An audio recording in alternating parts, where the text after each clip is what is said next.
Hello Lagos, Happy New Year.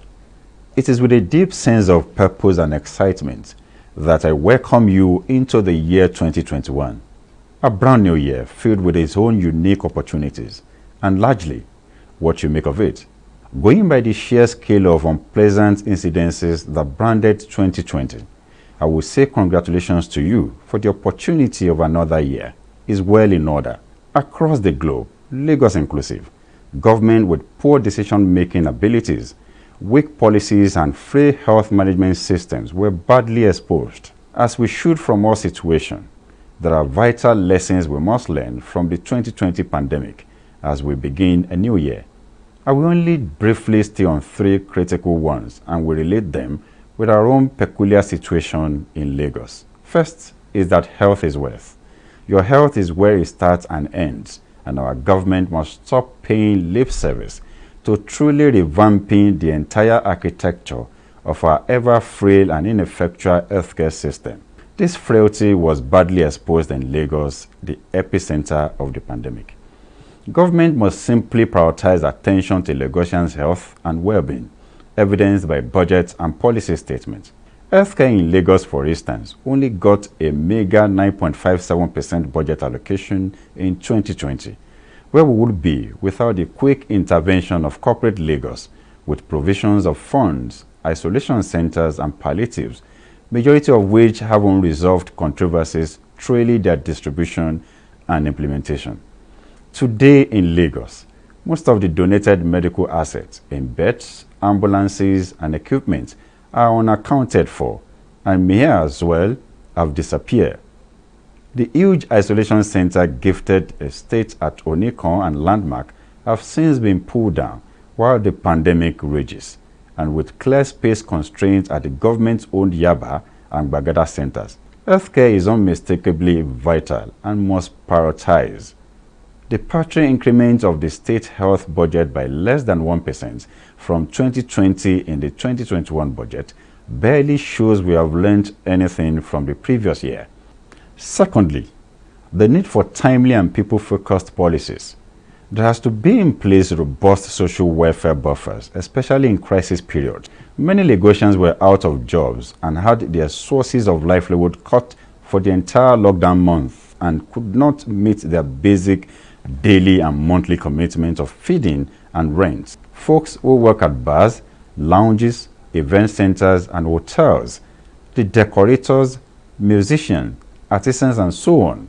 It is unimaginable that for 4 months of lockdown, these Lagosians all got zero help from the government to whom they pay taxes. Instead, they were further bruised after the lockdown by ill-timed and insensitive decisions such as increments in the BRT public transportation fare. We certainly must do better. Government policies and decisions must be people-sensitive, especially for the most vulnerable in troubled times. Thirdly, get involved in the process. There is very little continuous complaining we do, and we must rise beyond our routine grumbles. There is a lot more to achieve by adding your voice and action to the selection and elective process.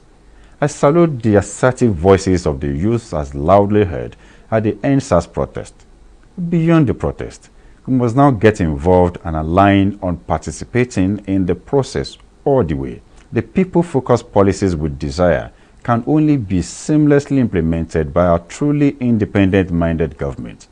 Recall the old saying that you can't keep doing the same thing the same way and expect a different result. In the past 4 years, I have had the distinct privilege of leading some of the bravest personalities in modern Lagos who have not only brazenly joined our Lagos for Lagos movement, but are also unapologetic in their quest to make manifest, in our time, a Lagos that truly works for all that live in Lagos. Our members in all the 377 wards within the 5 divisions of Lagos are on standby to assist voter education for new and old voters, INEC registration, PVC collection as well as transfer of your PVC to your new address.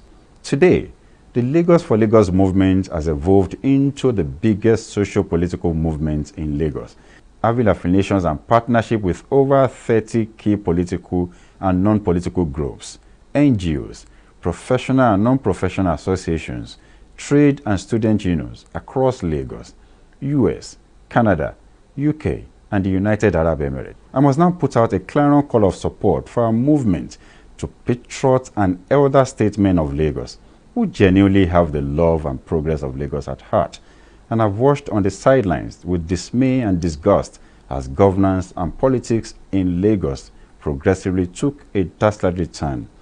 Our Lagos for Lagos movement is centered around our shared desire to be liberated from an outdated and skewed system in which our decision doesn't count. It's a movement that dares to ensure a structure is put in place to guarantee every Lagosian's right to benefit from our commonwealth and break the practice of unfettered access of a privileged few at the costly expense of the majority. It is a great time to carefully reflect.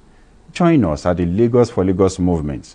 Together, let us take the bold step that will positively impact our future in Lagos. For more information on our movement and how to join, please log on to www.lagosforlagos.com.